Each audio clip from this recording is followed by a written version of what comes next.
Hello mga Lodi. Rainy day dito sa amin. Napakahirap gumalaw. Sinanong pa nun parang may bagyo. Papakain niya pala ng baboy.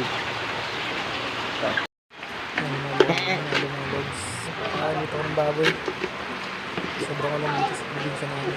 Parang may bagyo pa. Binasa ko ng tubig ko mga Lodi. Kasi sabi nga ito bago sa tubig. Malapit na maging maglandigan. This coming January 18, yan, maglalandigan talaga. Dahil sabay yung ito. Kasi kapatid natin. Sabi yan, ako ng kahit yun na, okay na yun. Yan yung alam ko. Ngayon, saka tarak. Mga dati na yung sa dahil tungtong ng bago maglandi. Siya yung ulit. Kapit. Naman. Ang pagatas.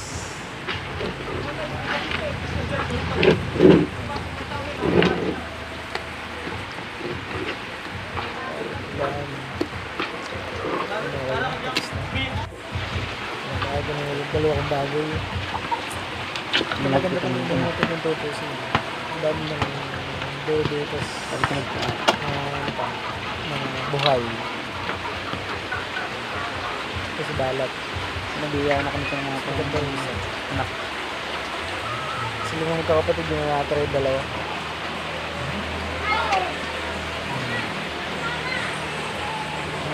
Swerte na ako dito sa bagoy nito. Kabawi-bawi. Sobrang mahal yung kain. Kasi mura ang karne sa buhay. It's rainy day. Dad. Paligid namin. Sobrang alam mga Lodi. Ang kanal sa gilid. Sobrang mamutik. Diyan ko tinatabi yung tayo ng aking baboy. Ang maligso. Ito. Ang humpay ang alam dito mga Lodi. Ang father, 20 asa ng itikot. Pabordo sa kanila. So rainy day.